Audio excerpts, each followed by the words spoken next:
megegek sadulita melai-lai. Nadyan to akeh tembung sing patut, akeh ukara sing runtut. Nanging tumrape Semar ora ana sing ngungkuli endahe ucap syukur. Kejaba saka kuwi wis cetha pratela, kabeh kanikmatan, kabeh kamulyan, kawibawan, kesarasan lan uga barokah. Yektine iki peparing saka Gusti ingkang Maha Murah sing aku kelawan kowe kabeh Gareng Petruk Bagong diwajibake nyukuri.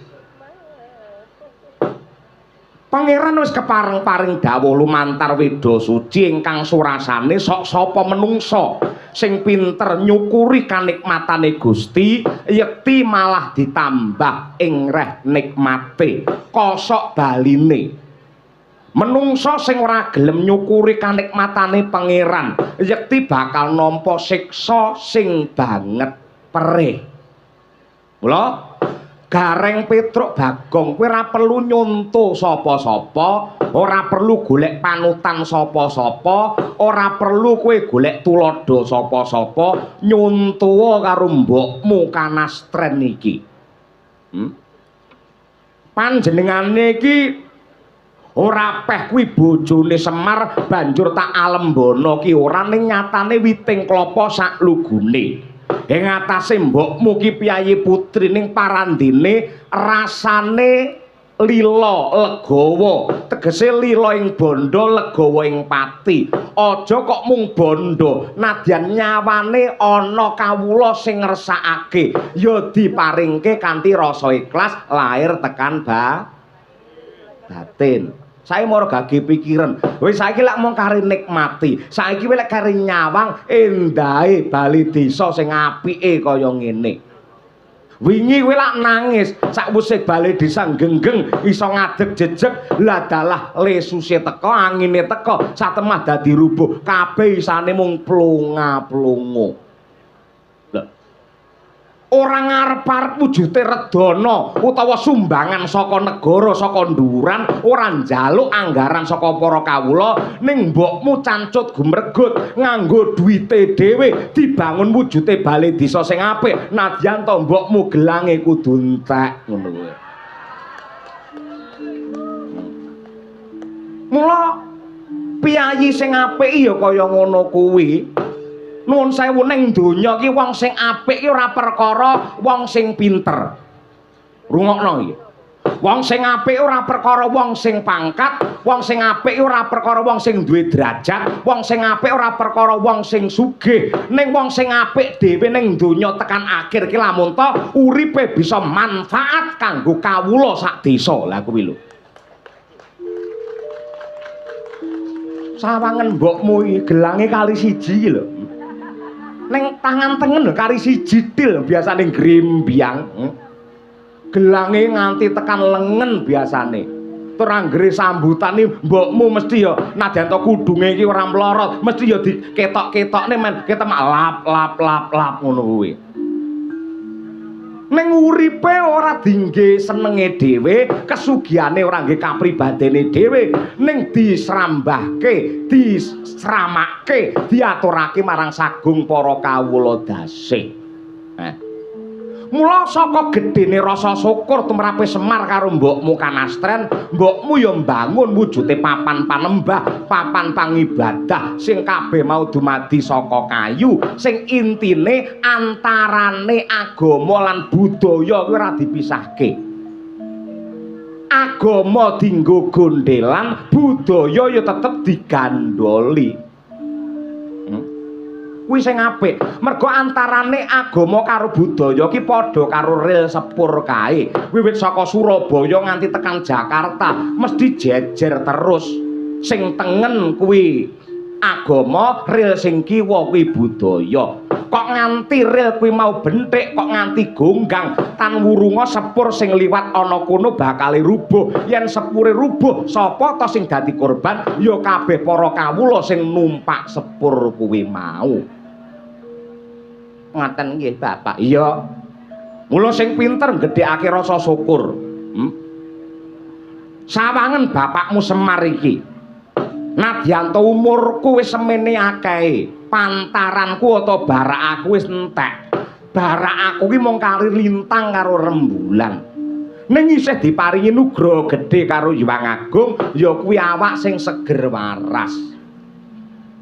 Dadi ukurane wong sugih, ukurane wong mulya, ukurane wong tentrem kuwi ora gumantung marang derajat pangkat sawah amba Tegal Jembar, ning ukurane wong marem ki mapan ana awak sing sehat. Muga-muga kabeh piyai sing lenggah ana ing kene sak lapangan sedaya pinaringan seger kewarasan panjang yuswa. Ah ngono kuwi. Saiki apa to gunane bandamu tumpuk undung, keretamu pirang-pirang, sawahmu pirang-pirang hektar. Yen awakmu tansah kena penyakit, tansah kena lelara, banjur kapan iso ngrasake nikmat? Wong yen sugih men awake iki bisa bagas waras, gampang tambane ya mung siji, sedekah kanthi ikhlas. Lah kuwi. Sedekah sing kanthi ikhlas.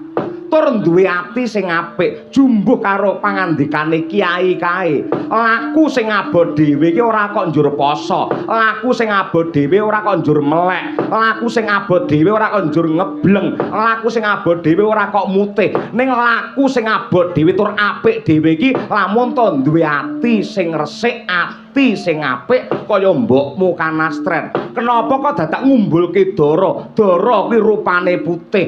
Nah, kuwi pamrihe ana, karepe ana, gegayuhane ana, dongane apa? Dara ki manuk, manuk ki iso mabur. Kenapa kok wernane putih? Muga-muga sedaya para warga masyarakat ing Maja Delik mriki saged terbang tinggi dengan sucinya, putihnya hati yang penuh dengan barokah. Lak ngono kuwi. Pangriptara ngane gunung imbange surake lan katulung saking tepi wana biru maya watune kembang apik kula kunjuk Bapak kula kunjuk ya Pak. Ayo bareng karo Petruk ndak tampa. Cak telu diprayogakne ngono enggak. Nuwun Bapak ya.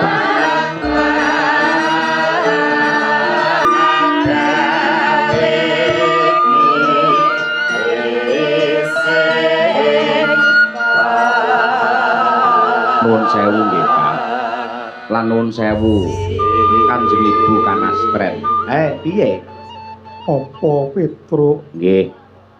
Mumpung menika wekdalipun mirunggan ingkang sowan namung putra-putra kemawon, kula tak nderek nyuwun prisa tinimbang mangke saklebeting gesang kula wonten ganjelan karana tuwuh tandha pitaken. Kowe arep takon apa, Kantong Bolong? Nuwun sewu. Sampun cetha bilih bapak niku janjane lak dewa. Kanjeng Ibu Kanastren menika jatosipun lak widodari ingkang mapan wonten ing kahyangan. Jenengan menika dados dewa sampun mulya, sampun kepenak, mboten kirang ing samukawis. Ning kok kenapa tumurun teng Marcapada tembunge Semar Ngejawantah? Lajeng mung trima dadi lurah, mung trima dadi pamong ngladeni kalian sagung para kawula dase. Ha niku. Merga ngene, Pak. Aku sok-sok ki ya takon karo wong-wong sing pinter, sing ngerti karo sejarah, nuwun sewu. Panjenenganmu mbiyen iki lak dewa. Tur neng Suralaya kono duwe kayangan yen ra kleru kayangamu jenenge Kayangan Tejamaya, bener ora? Iya, bener. Terus? Lah, mbok neng kayangan ae to, Pak, ora usah mudhun ning Marcapada. Ha. Sawangen anakmu telu iki lho. Saiki do dadi kere kabeh. Upamane kowe tetep ning kayangan, otomatis lah anakmu telu kabeh lak melu dadi dewa kabeh, melu mulya kabeh, ora ndur nete-nete urip dadi kere kaya ngene iki. Sosok upamane aku Bagong iki ora ngajeni karo panjenengane Bapak Semar ki, sosok aku ya rumangsa trenyuh batinku, pingget rasaku. Bapak iki penak-penak dadi dewa sugih, kenapa kok dadi pamonge aku jane ora trima. Aku nate diceritani karo piyayi sing pinter. Tur iki ana rong perangan, tembunge mentereng ana rong versi. Kenapa kok Semar banjur mudhun ning Marcapada? Nah, cerita sing sepisanan Sang Hyang Tunggal kuwi lak kagungan putra sing cacahe 3, ya kuwi Teja Mantri, Ismaya kelawan Manikmaya. Apa? Iya bener. Terus piye? Nah, dewa 3 kuwi mau Teja Mantri terus Ismaya karo Manikmaya ki rebutan kursi kadewan ana ing Kahyangan Suralaya. Rina wengi mung bantah dredah munggah Pancabakah merga kabeh pengin dadi ratune para dewa, ngalalake saking cara men antuk kursi kadewan ana ing Kahyangan Suralaya. Lah sakjroning dewa 3 mau do dedreg, Sang Hyang padha wenang ing Kahyangan alang-alang kumitir nganakake Giri Sayembara. Sapa dewa 3 iki sing bisa nguntal Gunung Jamurdipa banjur dilepeh meneh, ya kuwi sing menang dadi ratu ana ing Kahyangan Suralaya. Diwiwiti saka ya kuwi Bathara Teja Mantri diuntal gandeng ya Jamurdipa gunung semana gedene. Karma pala kang nekani sakjroning Teja Mantri iki mangap tutuke saya amba akhire suwek nganti tekan kuping. Awake dadi ora mbejaji terus dihukum didunke ana ing Marcapada ing bumi sabrang dadi pamong pangiwa diwenehi tenger ya kuwi Wataga. Ingkang angka 2 ya kuwi Ismaya. Bathara Ismaya arep nguntal gunung ngangge cara ngangge sanggit ngangge reka daya. Wujute gunung kuwi mau dipuluki sak puluk dipangan, sak puluk dipangan, sak puluk dipangan, ora krasa banjur mandhek ana ing gulu kesereten. Mula akhire wetenge dadi mlembung gedhe banget terus mripate dadi rembes merga kuwi mau sing kesereten wujute gunung ki mau mripate dadi rembes dihukum didunke ning tanah Jawa dadi pamong panengen diwenehi tenger ya kuwi Semar Badranaya ya kowe kuwi. Lah sing angka 3 ya kuwi Manikmaya ngleboni sayembara nggunakake ngelmu sihir gunung Jamurdipa kuwi mau dipandeng ngangge mripat sing menteleng satemah gunung mau mung dadi sak gegem diuntal bar kuwi dilepeh meneh sing tegese sing bisa mupu sayembara ora ana liya kejaba pukulun Manikmaya. Lah sakwise menang sakjroning sayembara Manikmaya ki sumbar.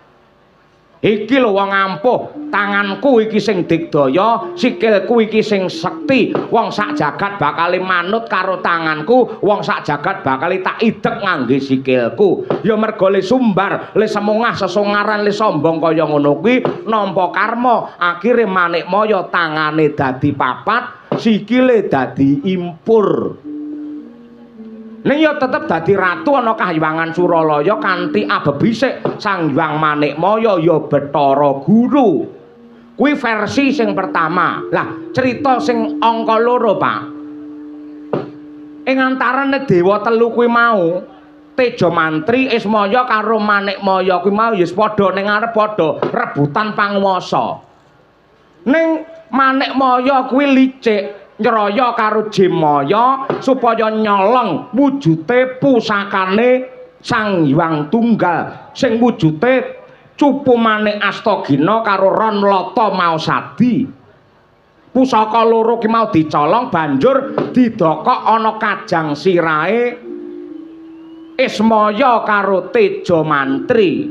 Lah sakwise digledah konangan tenan akhire Si Tejo Mantri karo Ismaya dibuang ning Marcapada dadi togok karo Semar mau. Aku arep takon, janjane crita loro kuwi sing bener sing endi kowe kandha, Mat? Wis mestine pantese padha.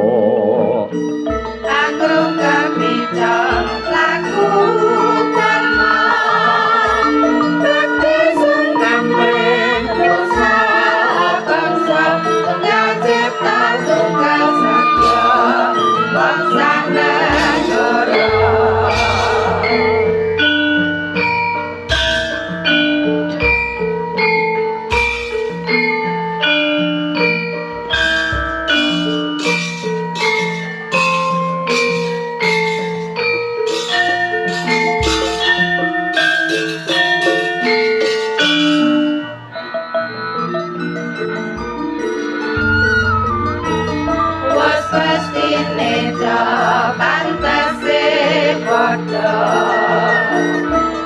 Nyanglunging kadung malengkung lir kawersan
klebu gareng lawan Petruk.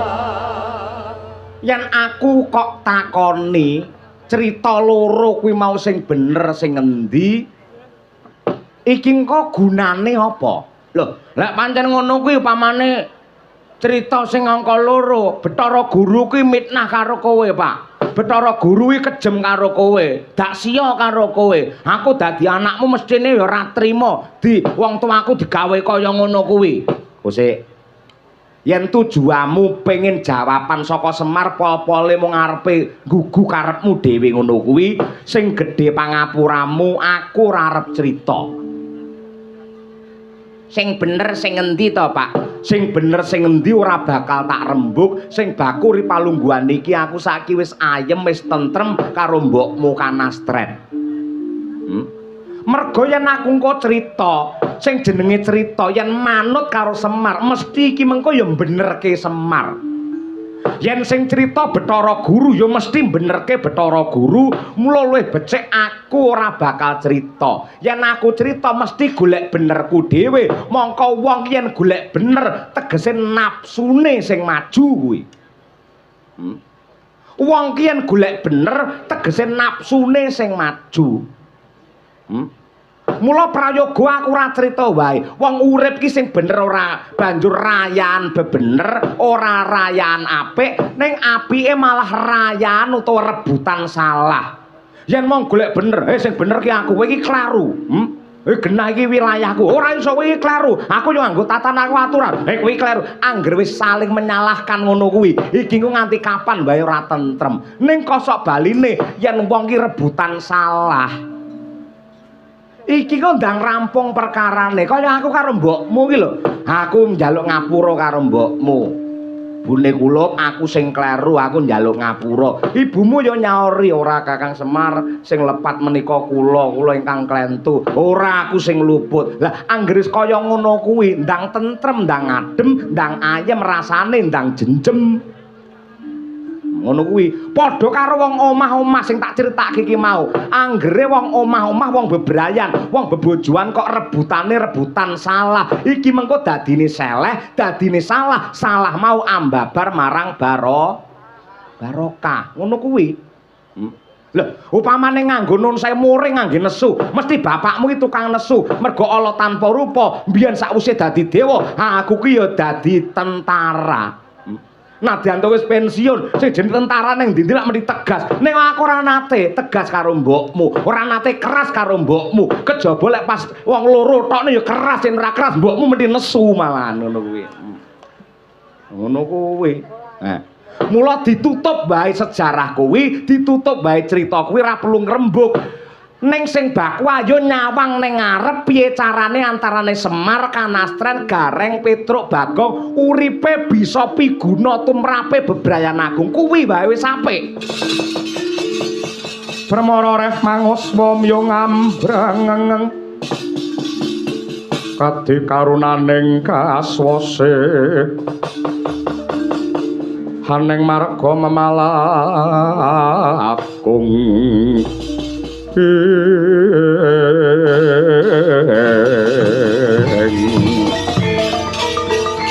Risang kondo lastrat mojo Wong lalu hangolati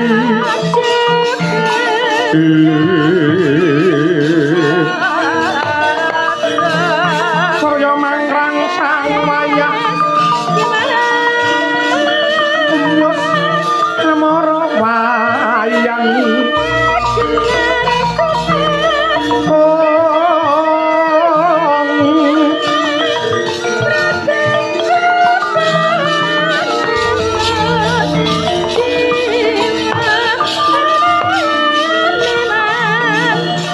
gaya le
Jaya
bisa ngumpuli raja kaya bukti resana sang yang surya menjaga wani rasi utama dan bibin jati akan jati akan kebiri yang sabun wati yang cukup manen asta kita kita ya sulit kena harta sangat yang dewa yang dalam pesta bisa raja kaya bukti bersama sang yang semua jaga wasi rasi utama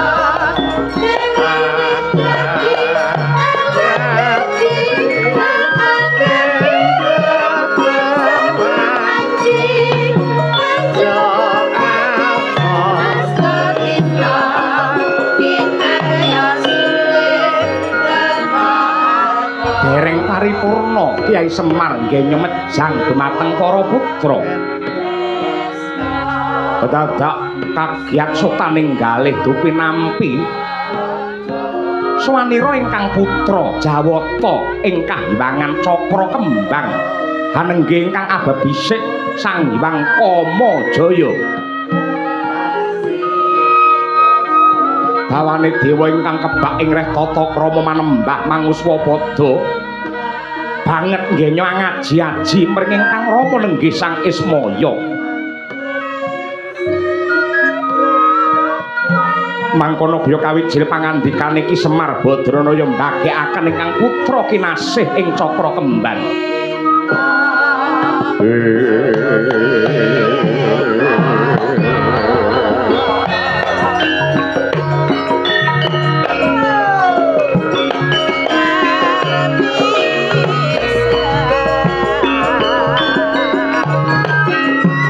Mangken tanpa siring kalepne kang omah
harum harum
Kawula nuwun sewu, amit pasang kaliman tabiti nebening tulak manu dumawaing tawang tuwang.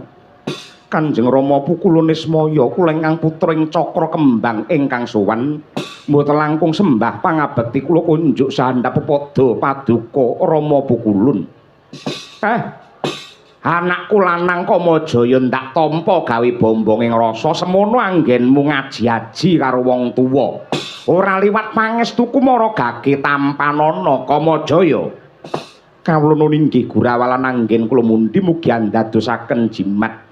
Kanjeng Ibu kanastren sungkem kula kunjuk Kanjeng Ibu. Ya nggih Kamajaya ndak tampa gawe bombonging rasa. Pangestunipun Ibu maragake tampanana. Nun inggih kapundi mugi andadosaken jimating gesang kula. Pak. Kok iso kowe duwe anak Kamajaya ki nalare piye? Akeh wong sing ngerti, ha?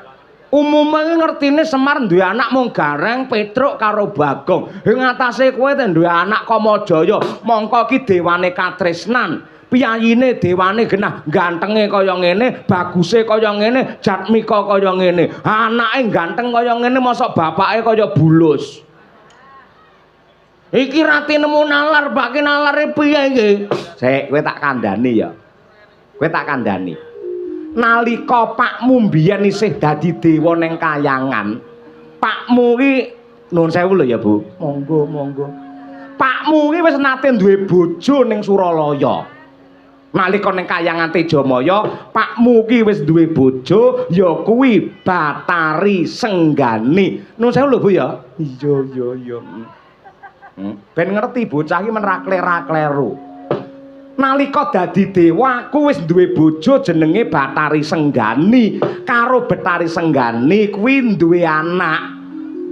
Men ra kleru cateten, men ra lali tulisen. Anakku mbiyen ana 10. Siji ya kuwi Bathara Wungkuan, angka 2 Bathara Surya, angka 3 Bathara Candra, angka 4 Bathara Temburu, angka 5 Bathara Siwah, angka 6 Bathara Kuwera, angka 7 Bathara Yamadipati. Lah angka 8 Kamajaya, angka 9 Batari Mahyanti, sing pungkasan angka 10 Batari Darmanastiti. Kuwi anakku sing neng Suralaya ning kayangan, ganteng-ganteng kabeh. Ning anakku sing ning Marcapada ya kowe iki cah 3, Tikus Gareng, Wedhus Petruk karo Kethek Bagong kowe. Setan. Ngelok-ngelokne sesuk aja titip sepeda motor nggenku lek ngono kuwi.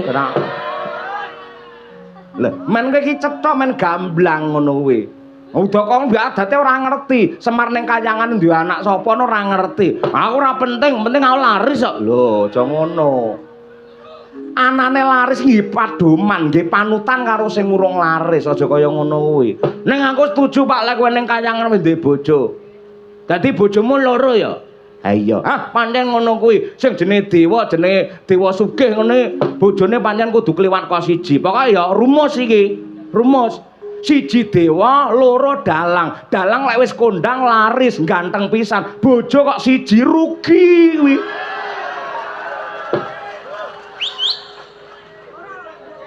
Dalang kondang ganteng sik 6, kok bojone siji tegese rugi. Kurang serawong, kurang dolan ning kali Kethek ngono kuwi. Ngono kuwi, goblok kuwi dalange kaya ngene. Pol-pole genah wedi karo bojone. Muga anggere nakal sithik men dikepruk parut ndase kuwi. Ngono kuwi. Ngono dadi nang kayangan 10 ya Pak anakmu. 10. Edian lagi ngerti aku Pak. Berarti iki Kamajaya pernah kakakku. Iya. Kakak komo. Iya. Padha wilujeng. Iya Yayi, wilujeng ning sekolah. Nggih, Kakak. Diprayogane anggene lenggah Kakak. Iya ora kurang prayoga. Lek tak nalar bener to. Lek dalangi bojone siji rugi asli kuwi. Kowe balik rono neh ngopo? Kuwi kanggone wong ngoyak nafsui kaya ngono kuwi. Lho ning ngene lho, iki saiki kedawa-dawa ya.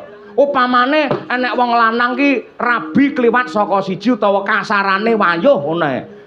Kuwi ora dosa, kuwi ora kleru. Itu adalah penyelamatan untuk wanita.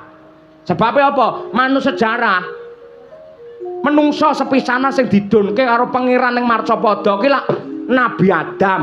Nabi Adam kagungan garwa ya kuwi Siti Hawa. Banjur anggene omah-omah peputra, racake mesti kembar dampit. Laire mesti loro lanang wedok, lanang wedok, lanang wedok. Biyen ki jumlahe wong lanang karo wong wedok ki padha, jumlahe padha. Ning Kocapa gandeng biyen ki akeh perang, mbuh perkara siar agama, mbuh perkara rebutan kekuasaan. Akhire dumadi peperangan, mongko yen wong perang ki sing maju wong lanang apa wong wedok?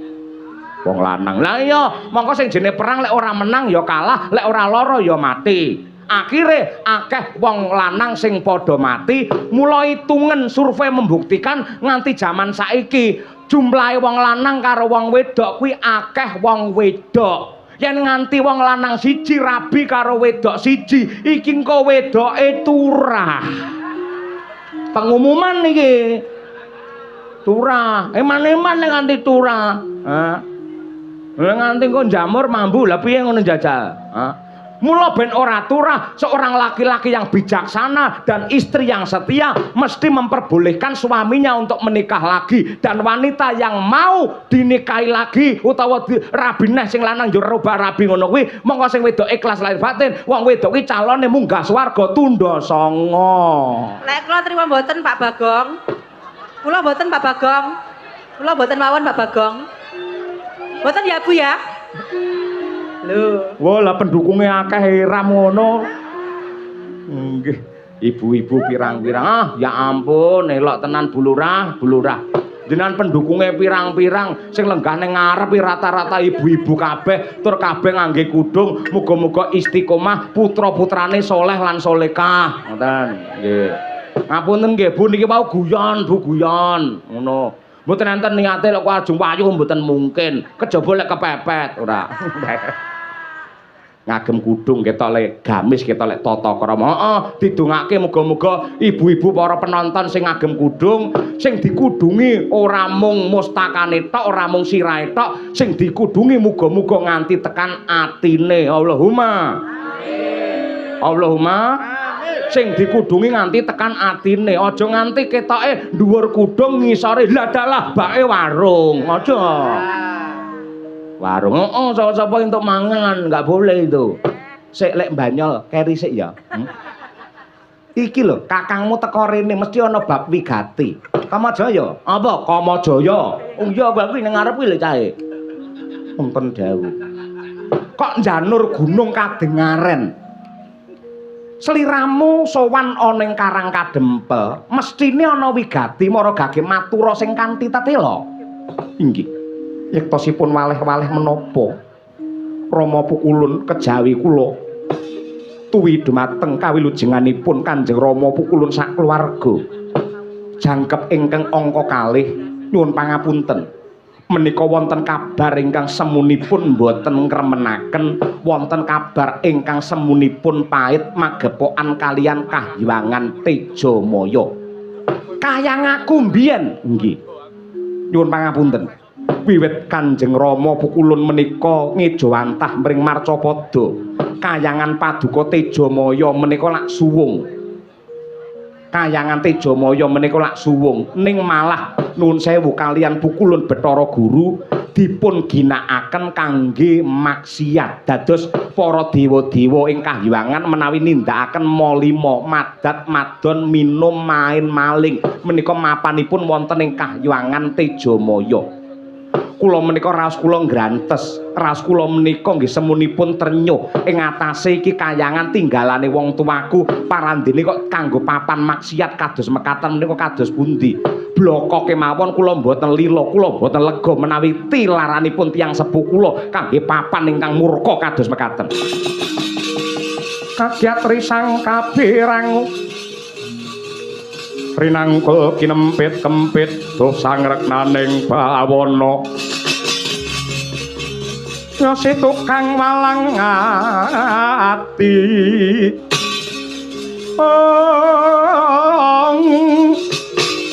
ya si tukang nesing pias, ya si tukang kudu kering. ya si tukang kudu garing. Nah, iki Pak. Wis cetha ngeglo tanpa warana iki padang jinglang, Pak. Nadyan ning ngarep mau tak takoni jane sejarahe bapak ning kayangan piye mbiyen nyatane kowe ra wangsulan ora gelem nyauri. Lantaran iki kakangku Kamajaya iki mau wis pratela wis crita lamun to kowe duwe kayangan sing jenenge Tejamaya to. Malah kanggo papan maksiat cetha lamun to Bathara Guru. Kuwi wong sing serakah dakah-dakah senengane ngumbar angkara murka ngumbar marang dosa. Padha karo patrape Bathara Guru ngene nyepelekke karo kowe ngidek-idek ndasmu ngono iki, Pak. Wis Ripalungguhan iki entuk ra entuk aku tak budal nang kayangan. Yen kowe nekat rena-rena aku ra mangestoni karo kowe, Gong. Ora kok mangestoni ra masalah.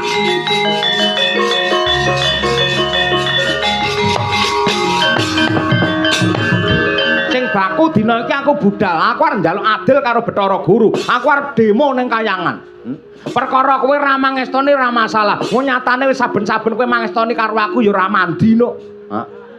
Kelingan ora nalika arep mangkat ning Kalimantan biyen aku. Pak, kula badhe teng Kalimantan batus pedamelan. Kula nyuwun pangestu. Kowe muni piye? Ya Le, Gong, muga-muga kowe ning kono ora nek apa-apa. Lu tenan ning kono belas ora nek apa-apa yo anak. Mula ra kok pangestune ra apa-apa ning niatku ki njejekake adil lan bebener, sing jenenge rawe-rawe rantas malang-malang putung. Becik ketitik ala ketara, sapa sing bibiti ala kono wahyune bakal sirna. Bathara Guru ki lali karo sejarah, lali karo janjine, lali lamun tanggene dadi dewa ki makili suarane para kawula. Bathara Guru iso dadi ratu lungguh kursi kadewan mergo nggunakake suarane rakyat. Yen ora dicoblos karo rakyat, guru ki ora iso dadi dewa, ngerti ora? Ning parandene saiki semekean ngendel-ngendelke kaya ngono kuwi tumindak sak geleme dhewe nyiksa karo wong cilik pajek diunggahke terus setan ora ngono kuwi ayo ora ngrasane karo wong cilik sing uripe rekoso wis wong cilik omahe ndelik lingguhe dingklik dimari ublik yen geger keculik dhisik digebuki nganti mendelik kuwi wong cilik ngerti ta ning muga-muga barokah kanggo Piyayi Maja Delik lah kuwi ngono. Ora kok pangestune ora apa-apa ngamuk tak gulung nang kayangan aku, Pak. Gong, le, Gong.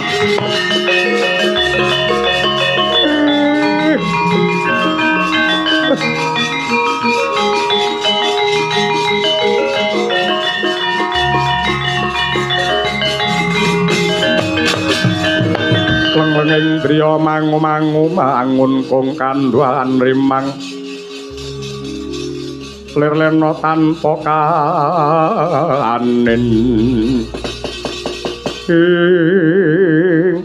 Kamajaya wonten dawuh Rama Pukulun iki kriwikan dadi grojokan perkara sepele dadi gawe wong guyon dadi tangisan ya iki mau sadurunge kowe iki sowan aku wis ngedem-ngedem rasane Bagong supaya ora murang tata. Ning parandene bareng krungu critamu dheweke banjur murup makantar-kantar nesu kaya mengkono kuwi arep munggah kayangan. Lha Bagong kok munggah kayangan liwate ngendi dheke apa eruh? Mau lunga ning ndi-ndi mending nganggo Google Map ngene sik keblasuk kok. Ngubengi desa ping 7 kok dheke malah. Arep munggah kayangan apa kelakon. Ning inti sarine Bagong ngamuk ning Suralaya mergo krungu kang dadi critamu Kamajaya. Mula yen nganti ana apa-apane, ana cilakane Bagong, sing tanggung jawab dudu sapa-sapa ya kowe Kamajaya. Aduh, mati aku.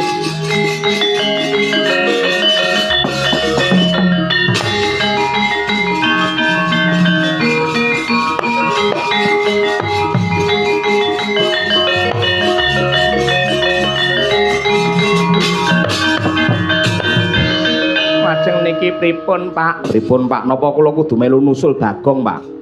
Ora usah. Kareben wis enak Kamajaya. Lah mangke lek ora wong telu ngoten mangke sing ngompane sinten Bagong mangke. Ora perlu umpan. Ben banyol dhewe. Ben stand up komedi dhek engko. Lah kula kadhawan pripun wis yen menungsa ki kepengkok lelakon sing abot ya to, kahanan sing peteng.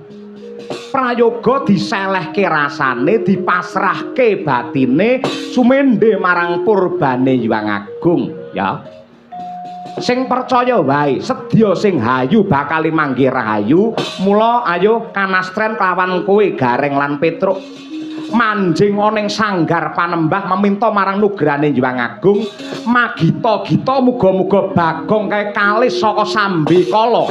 Oh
Klara Pandra moncar tinon ler kekonang surem sora tetan padang kasor lan pajaring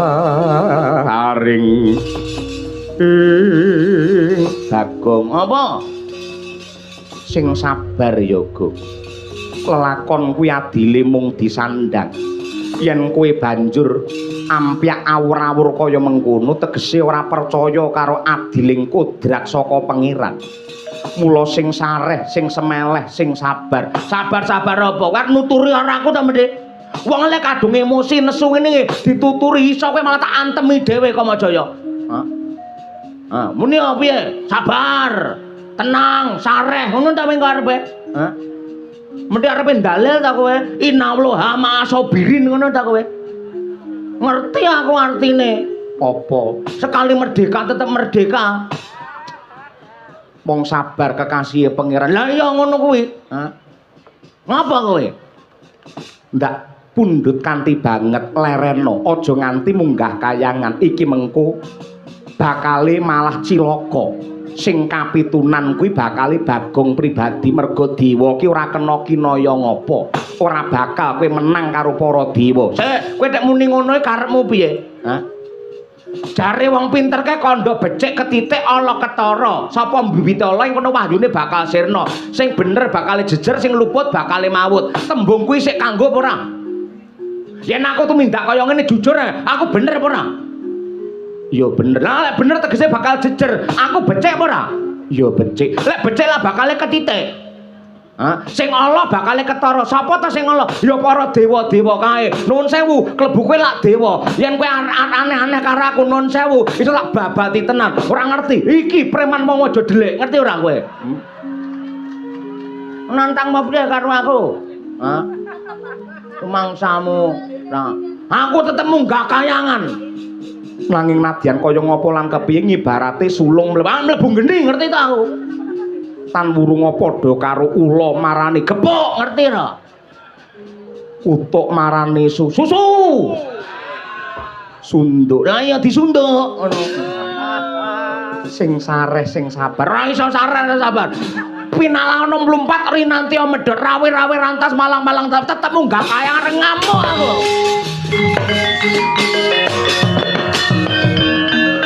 Liwate endi to lek ning kayangane? Jangkrik aja guyu, takone guyu ta. Takone guyu ta, liwat endi? Aku serius takon tenan kowe wong kayangan masa ora gelem nuduhi padha beranake semir kok masa. Hah? Nekat tenan. Yo nekat. Kendel-kendel, gembleng-gembleng. Kenceng-kenceng banget wit sore kenceng aku pisan. Munggah gunung Mahameru. Mahameru adem banget kan es barang. Iya, es teh kok piye to? Wong salju es teh ora. Mahameru ning kono mengko ana wujude anda. Andane anda rante. Kowe mengko menek liwat anda rante kono. Ning yen ana apese awak. Kowe mengko iso samber mbledek ora nganti tekan Suralaya, kowe wis dadi awu. Hah? Samber mbledek? Yo, ora samber tumpeng to? Ora. Samber mbledek. Wedi to? Ora. Wedi mati to? Ora. Wedi lamun to cilaka. Ora masalah, aku ora bakal gigrek aku ngono ora wedi. Ngomongane karo babakan mati, ora bakal wedi aku. Hah? Cilik loro gede mati wis kok tekati. Tak tekati, mati ning kayangan aku siap ikhlas lahir batin. Kok ngono? Ben modar mbok wis timbangane ning omah ya dikoyak-oyak karo mekar mbok wis. Nah. Iya. Munggah gunung ya iki ya? Iya. Gununge sapa? Mahameru. Oh iya Mahameru. Terus ndo rantai ya? Iya. Nyaluk pangestumu pandongamu ya. Kowe ora mungkin to negakne karo adikmu sing imut iki. Hah? Ora mungkin to. Karo aku kaya jambe sinigar. Kowe jambe sing apik aku sing bosok. Ngono. Mangkat tenan. Mangkat ra mangkat piye kesuwen iku. Rono. Oh iya.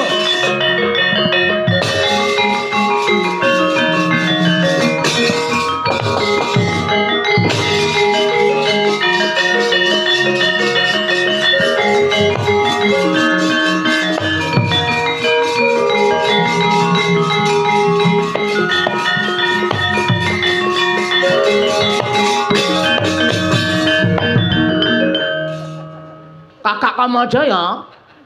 Apa? Iki Gunung Mahameru. Iya.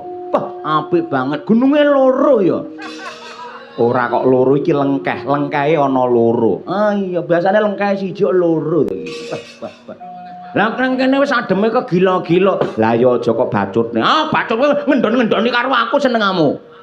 Ora ngono kuwi. Tetep mangkat aku. Iya semonggo yen pancen ngono. Adem banget Iya. Enake ngerokok iki. Kowe nggo rokok ora kowe? Dewa ki ora ngerokok. Oh, goblok lanang ora ngerokok. Wis ora gondrong, ora kumisen. Apa kuwi? Rek ya ora nggawa ora. Ya, munggah. Ademe ra umum. Ha iki kan wani aja wedi-wedian wedi aja wani-wani. Wah.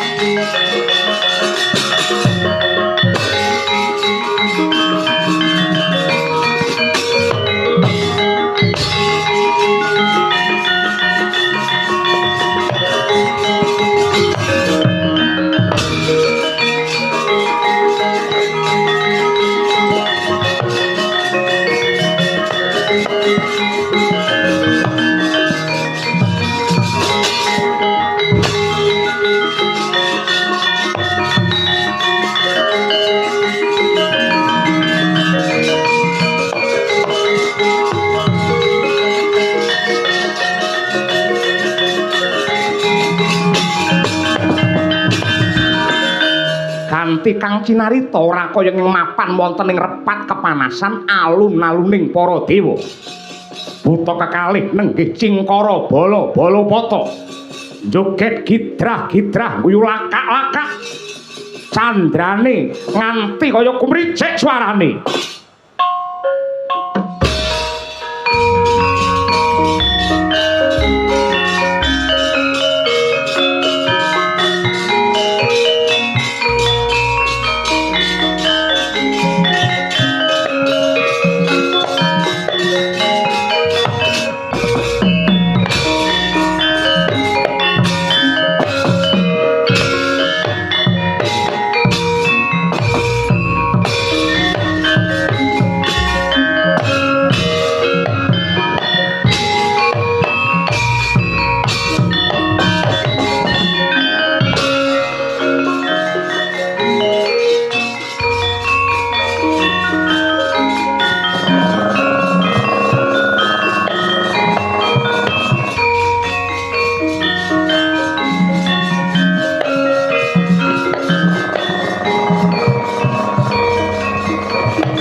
enthek-enthek si penunggu patek nono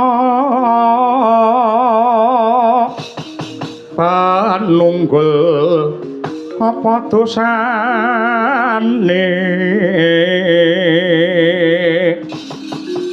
dosa ngungkuli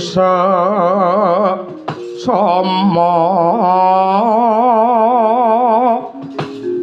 aja di ndak kualat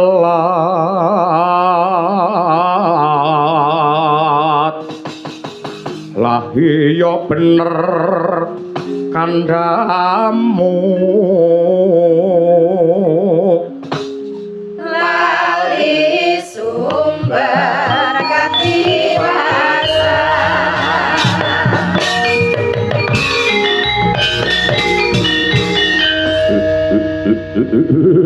latala astungkara sidam sekaring bawana langgeng ngilah ing awit namastu namasidam muga rahayu sagung tumuwuh iki sapa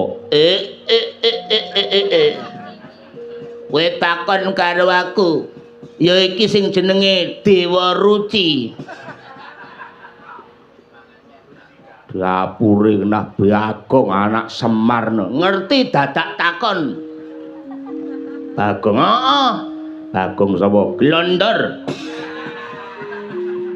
buta loro sapa joget yahene tayupane rumasamu wayangane ora tayub piye megelne sik klenengane wis joget karepmu piye ora iki sing jaga kori iki apa lawang apa lawang sela matangkep jenengmu Jingkara Bala aku Bala Upata aku arep nemoni karo Bathara Guru lho ora kena kowe iki menungsa kowe iki titah tur abadan wadak kaya ngono arep nemoni pukulun Bathara Guru ora bisa kudu bali entuk ra entuk tetep bacut pokoke aku tetep bakal nyuwun pengadilan karo Bathara Guru ora iso yen nekat kowe bakale cilaka kowe ijen tanpa kanta tanpa kanthi tanurunga bakal dadi ndok pengamun-amun mula kang mangkono kowe bali yo yen nganti wani karo Jingkara Bala Upata tak ngibaratake sulung mlebu geni wedhus prucul ngadepi singa barong timun mungsuh duren Timune kowe durene aku, timun kecebulan duren rasigar mrapat tak guroni bathangmu. Kowe tanding karo Bagong tak ngibaratake tomat mungsuh duren. Karepe piye? Lho, tomate kowe loro ya, durene aku. Tomat keceblokan duren ora sigar mrapat guroni bathangmu kowe. Iso ngalahke aku padha karo iso ngraji angin. Iso ngalahke aku padha karo iso ngalahke malaikat Jibril. Ayo. Mulih, moh. Bali, moh. Ora bali, ora bakal bali lek rong tengah papat engko ora bali aku. Nadyan wis dilunasi karo Bu Lurah, tetep nekat ngen setengah papat aku. Ya iki nek apike kaya ngono lho. Wis dilunasi kek ndek ingi. Sesuk mulih kari pringis. Mulih ora gelem mulih. Nadyan kaya ngono kepiye? Mati tak wujuti. Wah, gaglak limpamu. Ayo, maju.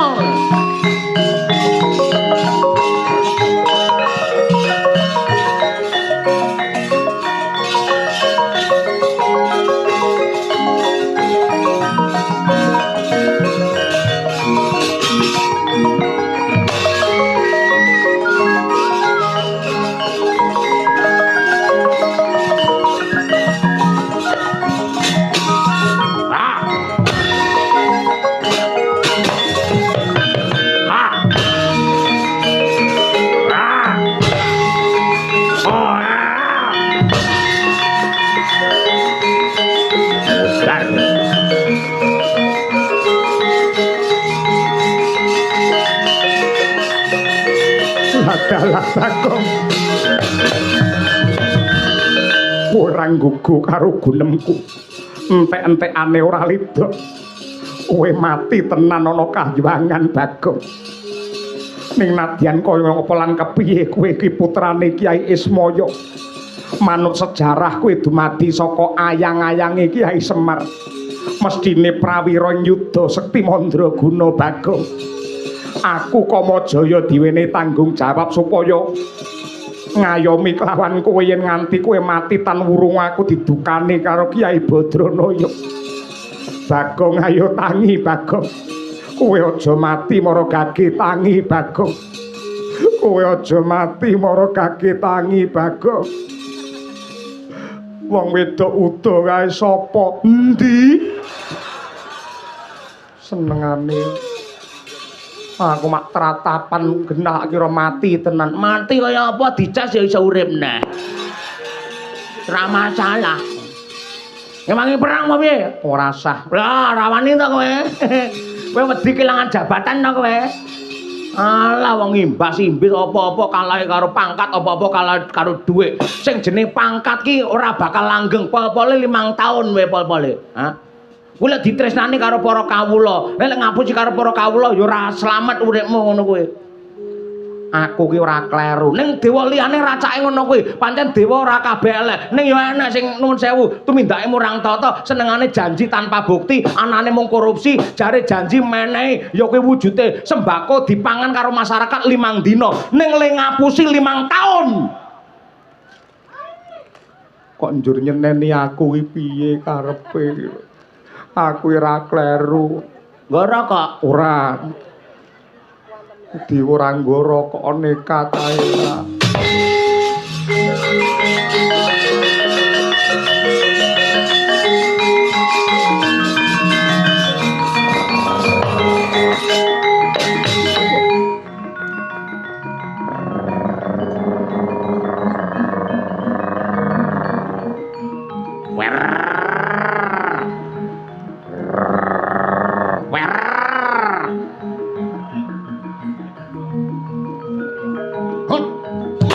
kowe.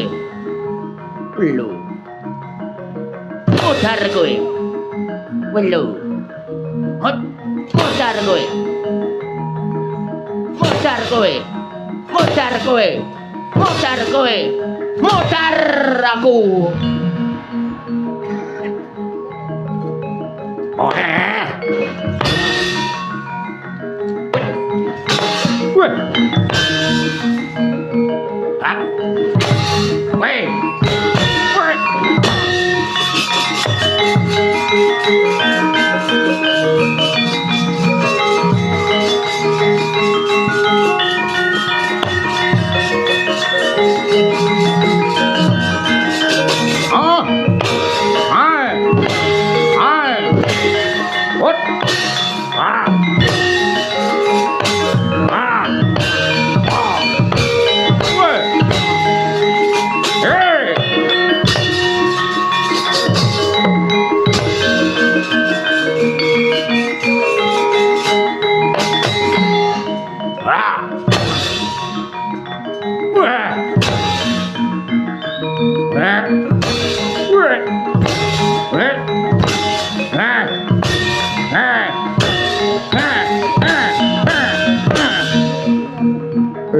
dalan ampuh tenan iki.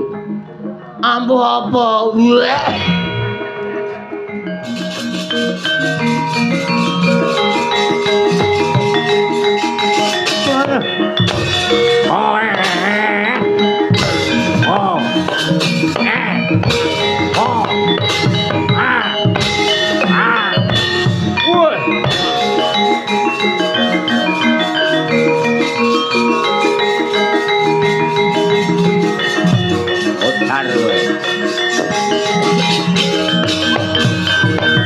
Mawut kang katrajang ing dahana wadya sangkep kaprabon prang kang abramarkata. Ayo sambato we Budya ngendel-ngendelke kowe Bagong ramudar derajat apa jarak karo dewa. Mati tenan, mudar tenan kowe. Lek arep mateni aku gage aku patenono ora masalah. Aku patenono ora masalah. Cingkara bala-bala upata. Ning aku ngerti karo sejarah.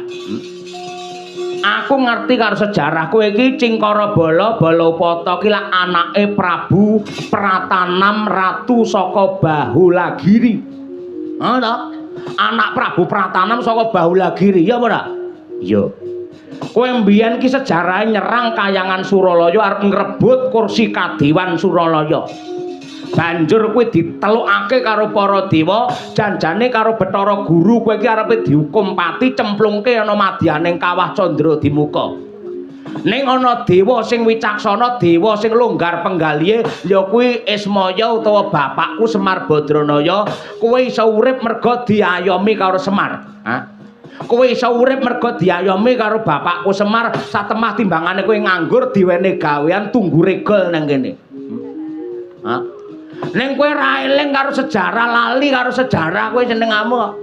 Lah aku arep pateni mara gage patenono. Nek lek bapakku nesu, aja takon dosa, dadi emput kowe. Oh, lajar.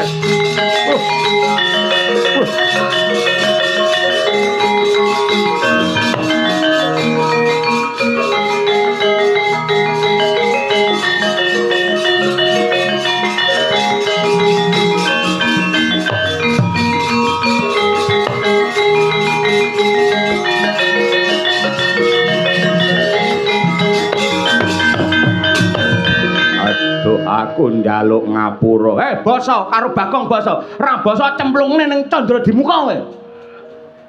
Nggih. Nuwun pangapunten Ki Bagong. Nuwun pangapunten Ki Bagong. Carane njaluk ngapura ya aja ngono kuwi, nganggo budaya, nganggo seni. Carane pripun? Sampun tobat Bendara kalih sampeyan le-ole lontong le-ole lontong. Ngono ora? Lontonge sinten? Cangkemmu no. Terakno iki. Pripun kula ra iso. Rungokno kupingmu. Sampun tobat Bendara kalih sampeyan le-ole lontong le-ole lontong. Terane, ra iso cemplune kawah tenan kowe. Sampun kegedean goblok ora. Mak gedene kok komteh to mendhi, ben gedhe ora mboten swara. Lah ya kegedean ora. Sampun ngono. Sampun tobat. Terus Bendara kalih sampeyan le-ole lontong le-ole lontong. Bagus, terima kasih. Yo sing mburi Balapata. Yo. Sampun tobat yo. Sampun rasa dibakot akeh men to sampune nyapu to ngono iki. Pisan ae. Sampun tobat yo. Jero. Sampun tobat Bendara kalih sampeyan le-ole lonte.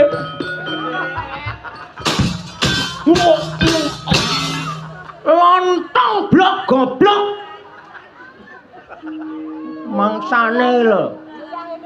Padha lontonge bayar 100 lho ngono. Nyuwun pangapunten ah tak ngono. Aku entuk ora munggah kayangan anak Semar. Aku iki tegese Semar iki lak kakange Bathara Guru. Aku ki nek nang ngene Bathara Guru iki Om Pak Lek. Entuk ora? Monggo kemawon, monggo kemawon. Lah rak ngono. Mergo tekadku ki suci, niatku ki apik supaya antuk pengasihe saka Hyang Agung ngono kuwi. Mula kudune dewa kaya kuwi ndukung karo aku. Men dewa ki kelakuane apik, kelakuane becik bisa dadi kaca brenggala kabeh para kawula sak donya. Paham?